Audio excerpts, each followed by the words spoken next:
My stepdad tried to evict me, yelling, 2 days loser, baby needs your room.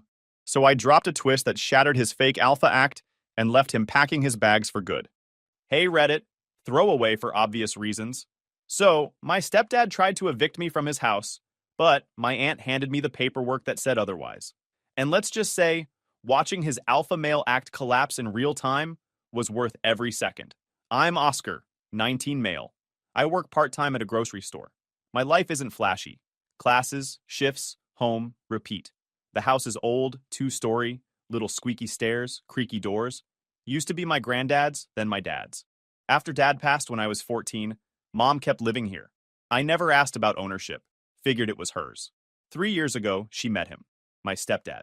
At first, he acted friendly enough, helped fix the fence, grilled burgers, told dumb dad jokes.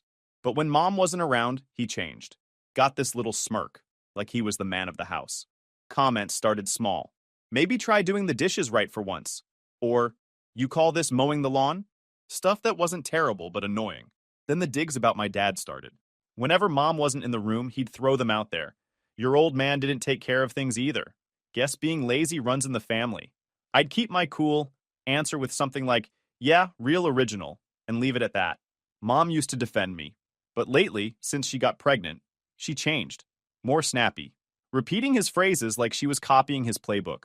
Around him, she turned into this version of herself that felt not like mom. The guy walks around like he owns the place. Stands in doorways with his arms crossed like a discount movie villain. Talks loud about my house, my rules. He's all chest puff mode, but under it you can tell he's insecure. Tries too hard. Me? I stay calm. Always have. I don't scream back, don't throw stuff. I get sarcastic sometimes, sure, but I'm not here for drama. I just want to finish school, keep my job, save some money, and not get blamed for things I didn't do. But lately, the pressure's been building. He nitpicks everything. The way I eat. The way I talk.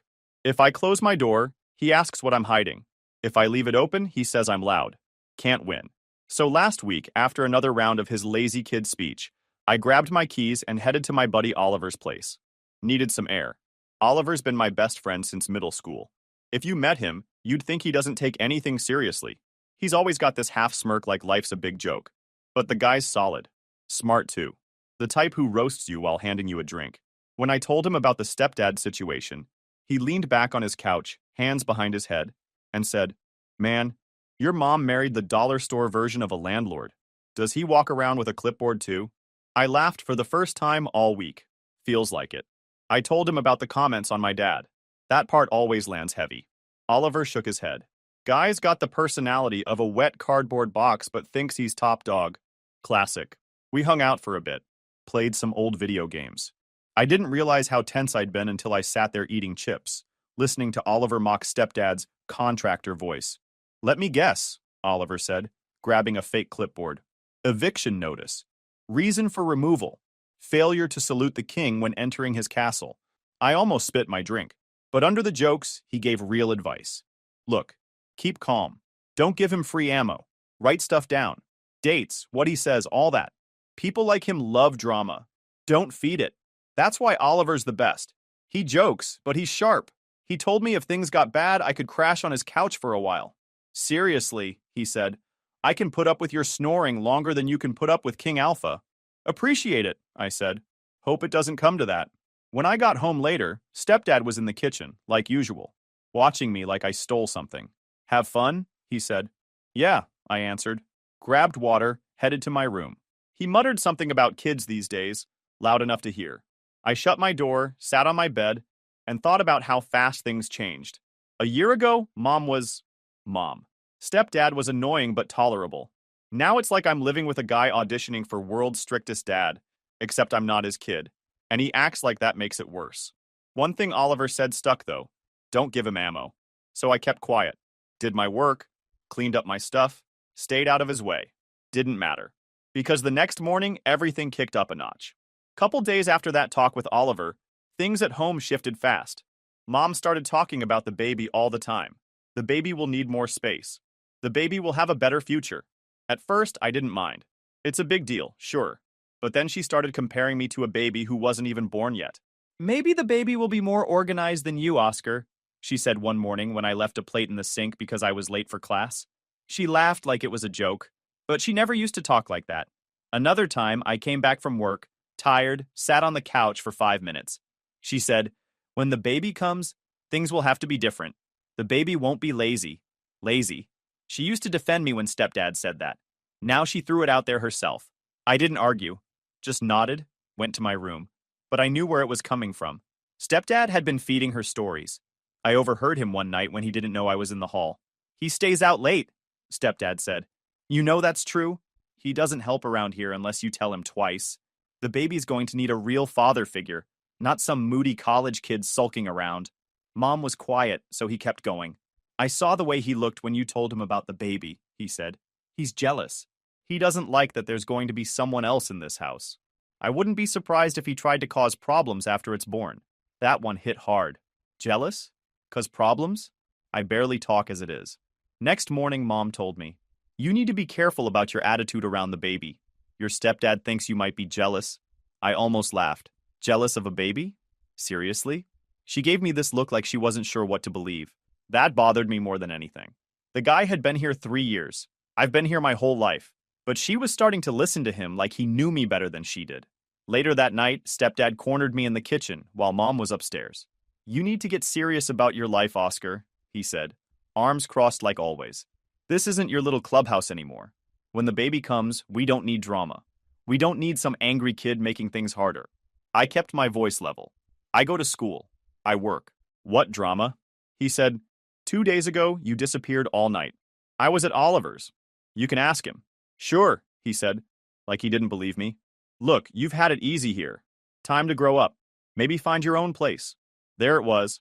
First time he said it straight out. I didn't answer. Just stared at him until he walked off. Later, I went back to Oliver's. Needed to vent. He was in the garage, working on his beat-up car, music playing. "The king giving speeches again?" he asked, wiping his hands. "They're getting worse," I said. Told him about the jealousy thing, the comments about the baby, how Mom was starting to repeat them. Oliver leaned against the car, grinning. "So, let me get this straight. He moves into your house." "It's Mom's house," I said automatically. "Sure," he said, waving that off. "He moves in, knocks up your mom, starts running his mouth about you being jealous of an unborn baby, and now he wants you gone?" "Pretty much." Oliver laughed. Oliver. Man, this guy's writing his own villain story. He better hope there's no plot twist coming. I didn't laugh back. "I think they're serious. I might actually need your couch." He nodded like he expected that. "It's there. No questions asked. But if he tries to throw you out in 2 days or whatever, that's not even legal." "Yeah, but I can't afford rent somewhere else either way," I said. "Then don't panic yet," Oliver said. "Wait to see what cards they're playing. People like him? They overplay their hand. Always." He was right about one thing.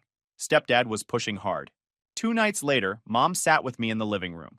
She looked uncomfortable, like she didn't want to say what she was about to say. "Your stepdad thinks it's time you get your own place," she said finally. "You're 19 now. We need space for the baby. He told you that, or you think that?" I asked. She paused just long enough for me to know the answer. "It's for the best, Oscar. The baby will need its own room." "The baby's not even here yet," she sighed. "Don't make this harder. We'll help you find somewhere cheap. It's time." From the hallway, Stepdad called out, 2 days should be enough, right? 2 days, like he owned the place." Oliver was right. They were overplaying it. I texted him on the way to my room. Might need that couch after all. The next morning felt off before it even started. Stepdad was already in the living room when I came downstairs, acting like he was the sheriff around here. 2 days, Oscar," he said before I even grabbed breakfast. "We start remodeling this weekend. We need the space for the baby." I looked at him. "And where exactly am I supposed to go in 2 days?" He shrugged. "You're 19. Figure it out. Call friends, get a roommate, whatever. Independence is good for you." Mom was at the table, silent, eyes on her coffee. She didn't even look up when I said, "This your idea too?" She flinched but didn't answer. "That's what I thought," I said. I went to work like normal, but my head wasn't on the job. Bagged groceries, smiled at customers, but the whole time that clock in my head was ticking down. 2 days? 2 days or what? He'd toss my stuff on the lawn? Change the locks? After work, I stopped by Oliver's again. He was in the driveway, washing his car with music blasting. "You look like someone told you the world's ending," he said. 2 days, I said. He's serious. Oliver shut off the hose. "Okay, Let's break this down. 1, he doesn't own the house, right? It's Mom's, I said automatically. You sure about that? I hesitated. Well, yeah, I guess so. Dad never talked about it much before he passed. Mom stayed here, so I just figured it was hers. Oliver raised an eyebrow. What? Nothing, he said, grinning like he was already writing insults for Stepdad in his head. So what's the plan? My couch is open, but if he tries anything illegal, we hit back. Like what? Like finding out exactly what rights you have before you pack a single box. It made sense, but I didn't even know where to start. When I got home, Stepdad was in full contractor mode, talking about knocking down my wall like it was already approved. Crib here, he said, pointing. Changing table there. Closet's big enough if we tear out that door. I stood in the doorway. Pretty sure this is my room you're redesigning. His mouth twitched. For now. Something in me snapped then. Not yelling, not throwing stuff, just done being pushed around. I texted my aunt that night, Dad's sister. We don't talk a ton, but she's solid. Always straight with me. I told her about the 2-day deadline, how Mom was siding with Stepdad, how they were planning to tear the place up like I didn't live here. She didn't text back right away. Then a message popped up. Call me. Don't text. So I called. She listened while I explained everything. No interruptions, no big reactions, just quiet until I finished. Then she said, Oscar, do you have a key to the attic? That threw me. Yeah, why? There should be a file box up there, she said. Old paperwork. Stuff your dad left. Find it. Before anyone starts knocking down walls. What's in it? I asked. You'll see, she said. Don't mention it to your mom yet. Just look. That was it. No big speech, no hints. Just told me to find the box. So later, when everyone was asleep, I grabbed a flashlight and went up there. The attic smelled like dust and wood. Took me 10 minutes to find the box buried under some blankets. Inside, manila folders, envelopes, old photos. A letter from Dad's lawyer with my name on it. The envelope said, transfer of title, guardian until 18, in my dad's lawyer's handwriting. I didn't open it yet. Just stared at the stack like it was about to change something. Next morning, Stepdad was back at it, talking to some contractor on the phone about demo day. I texted my aunt. Found the box. Now what? She replied, I'm coming over tomorrow. Don't agree to anything until then. I didn't tell Mom. Didn't tell Oliver yet either. Just went to work, kept my head down, tried to act normal while Stepdad strutted around calling the place his house. At dinner, Mom kept scooping mashed potatoes onto a plate she said would be for the baby someday, lining things up like the kid was about to crawl in any second. She smiled at the empty high-chair catalog sitting on the counter. Then at Stepdad, like they shared some secret plan. I watched her rearrange the table for the 3rd time, sliding my plate closer to the edge while clearing space in the corner, like she was already making room for a crib there too. Stepdad leaned back in his chair, arms wide, grinning at her like a man who'd already won. He tapped the table twice with his knuckles and nodded toward my side of the room, smirk never moving. Mom set down her fork, pushed aside the mail that had been stacked near my elbow, and started folding napkins, stacking them neatly where my stuff had been like she was erasing me 1 inch at a time.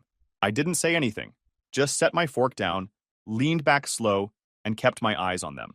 Stepdad set his jaw, eyes daring me to argue, until I looked right at him and smiled once, small, sharp, and went back to eating without a word. He stopped tapping the table after that.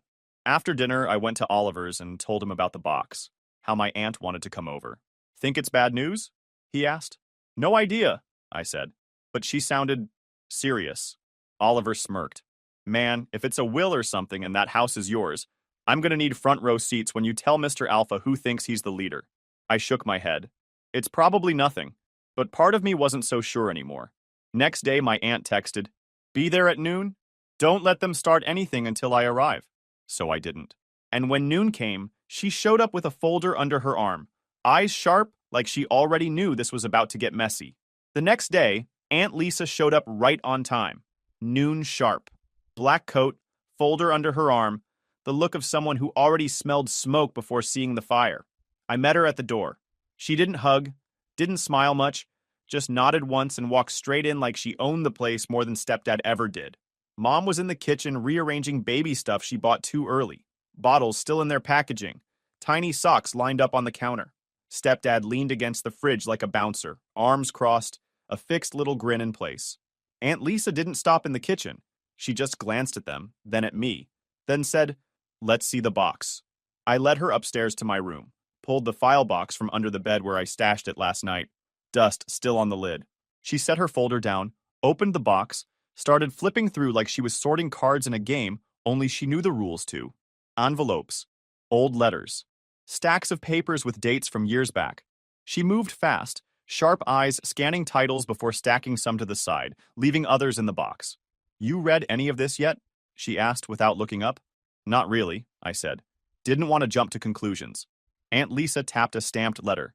Your dads will put the deed in your name, with your mom listed as guardian until you turned 18. It became yours outright last year. Let them talk for now, she said finally. Don't mention this. Why? Because they want you rattled, she said. We're not doing that today. She closed the box, slid it back under the bed, dust and all, like nothing had changed. Downstairs, Stepdad was pacing near the window, checking his phone like he was waiting for the contractor again. Mom hovered near him, rinsing out a mug that was already clean just to keep her hands busy. Neither of them looked at us when we came back down. Aunt Lisa stood by the table, folder under her arm again, eyes calm but sharp. She didn't say much. Just watched Stepdad measure the wall with his metal tape like the room already belonged to him. He clicked the tape back into its case, loud, like punctuation. Contractor's coming tomorrow, he said to Mom, ignoring me. We'll start here first. He waved a hand like it was nothing. Permits? No problem, he said, all confidence, as if paperwork was just a formality when you were king of the castle. Aunt Lisa didn't react, just rested one hand on the chair back, watching him move like he was on stage. Mom kept talking about paint colors, crib sizes, curtains. Every few sentences she'd glance at me like she expected me to argue. I didn't. Just leaned against the wall, quiet. Stepdad glanced at me once like he thought silence meant he'd won. Aunt Lisa's eyes followed him every time he moved, measured, waiting. When he finally left the room to take a call, she turned to me. You working tonight? Yeah, evening shift. Good, she said. Let him run his mouth. Don't say a word about the papers. I'll be here when the contractor shows up. She left after that, calm as when she came in. Quick pause, fellas. YouTube just dropped this new hype feature. If you're hooked on this story, smash that hype button. It tells YouTube this video deserves to blow up, and it keeps even crazier stories coming your way. Thanks so much for your support. All right, back to the drama. The house felt tighter once she was gone. Stepdad came back from his call talking louder than before, like volume proved anything. Told Mom about tearing out closets, building shelves, moving my bed to the garage until I found somewhere. Mom nodded too much, voice sharp when she told me to clear space before tomorrow, like the baby needed my half of the house more than I did. I didn't argue. Just went to work, stocked shelves, bagged groceries, listened to my manager talk about weekend shifts while my phone buzzed with texts from Oliver asking for updates. Told him Aunt Lisa went through the box. Didn't tell him what was in it because I still didn't know. Just said she was coming back when the contractor came. Oliver texted back, Man, I'm bringing popcorn for this. When I got home late, Stepdad had already cleared the hallway near my room like it was a construction site. Boxes stacked against the wall. My boxes. Things he didn't even ask before moving. He was in the living room after, scrolling on his phone, acting casual. Like stacking my stuff by the door was no big deal. Mom was quieter than usual, folding baby clothes she bought too early, lining them up on the couch cushion like a display. Neither of them said much to me. I didn't say much back. Just put my bag down, looked at the empty space where my things used to be, then at Stepdad's smug face under the lamplight. Went to my room, shut the door, texted Aunt Lisa. Contractor coming tomorrow. He's moving my stuff already. She replied quick. Be there before he arrives. Don't do anything. The contractor's truck pulled up mid-morning. White van, ladder on top, logo on the side. He parked at the curb, stepped out with a clipboard and tool belt, looking ready to knock down walls. Inside, Stepdad was waiting like a king welcoming his soldiers, planted in the middle of the living room as if he owned it. She kept busy with baby stuff, bottles, catalogs, little socks. Like staying in motion meant everything was under control. I stayed in my room, door open, phone in hand. Text from Aunt Lisa. 2 minutes out. Don't start anything. Contractor knocked. Stepdad opened the door like it was his big moment. Right on time, he said, loud enough for the whole block to hear. Come on in. We're starting with this wall here. He pointed toward my room before the guy even stepped inside. The guy nodded but said he'd go over the paperwork once the owner signed off. I came out just as Aunt Lisa walked up the front steps. Dark coat again, folder under her arm, same calm face like she was here to settle accounts, not argue. Stepdad frowned. What's this about? She didn't answer, just nodded at the contractor, then at me, then set her folder down on the dining table. The contractor glanced between all of us, sensing the tension. Stepdad ignored it, started talking fast about removing doors, tearing out closets, moving walls, gesturing like a game show host, voice too loud, all confidence. Mom tried to add in curtain colors, crib placement, paint samples she saved on her phone. Neither of them noticed Aunt Lisa opening her folder on the table. She waited until Stepdad finally paused to breathe. Then she spread out papers across the wood. Deed copies, tax receipts, letters with my dad's name, my name, dates in black ink. Stepdad frowned at the papers like they were in another language. The contractor leaned closer. Who's the owner here? Just so I know who to talk to before we start. Aunt Lisa laid the letter on top. It's his, she said. Will probated. Title transferred to Oscar. His mom was guardian until he turned 18. Now it's solely his. Silence. Mom blinked. Stepdad looked at her, then at me, then back at the paper like it just insulted him. The contractor cleared his throat. So, you're the owner? I nodded once. Calm. Yeah, apparently so. Stepdad stepped closer. Face red. That's not right. This is our house. Aunt Lisa slid one page toward him without looking up. Deed says otherwise. Been in the family since before you showed up. Oscar's name's on it. Not yours, not hers. Contractor straightened up, closed his clipboard. I'm gonna need the owner's approval before any work starts, he said carefully. You have it, I told him. Work's not happening today. Stepdad whipped toward me. You can't just… Actually, Aunt Lisa cut in, voice calm but sharp. He can. It's his call. Stepdad looked like someone pulled the floor out from under him. Mouth open, no words coming. The contractor shifted uncomfortably. So, I should hold off? Yeah, I said. Nothing's changing until I decide what happens next. Stepdad slammed his tape measure on the counter. This is ridiculous. Your father left the house to Oscar, Aunt Lisa finished, cutting him off, because he knew exactly what kind of circus would show up otherwise. That landed like a hammer. When Mom sank into the chair, staring at the papers like they were about to bite her, there was a flicker on her face. Not just shock, but something else. Like a weight shifted off her shoulders for half a second before she hit it. Stepdad stood frozen for a second, then gripped the back of a chair hard enough to make it squeak, muttering about lawyers and fairness. I leaned against the wall, arms crossed, calm as ever. 2 days, huh? I said quietly. He froze. Oliver would have loved that moment. Stepdad turned, jabbing a finger toward the table. You think this changes anything? You think you can tell me what to do in my own… He stopped himself. Couldn't even finish the sentence now. Aunt Lisa stacked the papers neatly, sliding them back into her folder. Contractor's leaving. You can take this up with a lawyer if you want, but I promise you'll lose. Contractor was already backing toward the door, clearly wanting no part of this. Just call me if the owner decides to go ahead, he said quickly before slipping outside. Mom finally spoke, voice shaky. Oscar, why didn't you tell me about this? I didn't know until 2 days ago, I said. Found the papers where Dad left them. She didn't answer, just sat there, hands in her lap, staring at the floor. Stepdad slammed a cabinet door, pacing faster now. Couldn't look at me, couldn't look at Aunt Lisa. I stayed where I was, calm, steady, letting him burn himself out. He stopped finally, pointed at me like he needed the last word. This isn't over. Correct, Aunt Lisa said before I could answer, because now there are rules, and they start today. Stepdad stared at her, then at Mom, then back at me like he was trying to find some ground to stand on. There wasn't any. He grabbed his keys, muttered something about needing air, and slammed the door on his way out. The house went quiet except for the papers rustling as Aunt Lisa put them back in her folder, calm as ever. Stepdad came back 2 hours later, like he owned the block. Door slammed, keys hit the table, sunglasses still on inside. His voice filled the house before he even crossed the living room. All right, he barked, pacing, arms spread like he was giving a speech. We're done playing games. Contractor's on standby. Baby needs a room. Oscar needs to pack his things. 2 days was generous. I leaned against the wall. Generous? You tried to evict the guy who actually owns the place.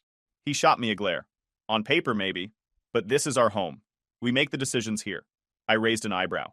Do we? Because last I checked, only one name's on the deed. Hint, not yours. His jaw clenched, but he acted like he still held the upper hand. You think owning some old house makes you a man? You're just a spoiled kid playing landlord. Mom sat at the table, silent, eyes moving between us. She hadn't said much since the papers came out. Not defending me. Not defending him either. Just tight shoulders and a frown, like something was finally cracking inside. He pointed at her like he was collecting backup. Tell him he's out of line. She didn't answer. Just looked down at her coffee. That bothered him. He slammed his hand on the table. Tell him! Mom jumped but stayed quiet. I spoke instead. No one's out of line. But since you brought it up, let's settle this right now. I pushed off the wall, kept my voice calm. Here are the options. 1. You leave the house. 2. Mom and the baby stay if she wants, but only without you. 3. If she wants to stay with you, you both leave. Those are the terms. Stepdad froze, then laughed like I told the funniest joke on earth. You're out of your damn mind, he said, voice climbing. You don't tell me where I can live. I'm the man of this house. Man of the house, I repeated slowly, like I was testing the words. Yeah, not really working out for you. That set him off. He stalked around the room, restless hands tightening on the back of a chair as he yelled about how I was ungrateful. Mom kept watching, hands tight around her mug, breathing heavier now.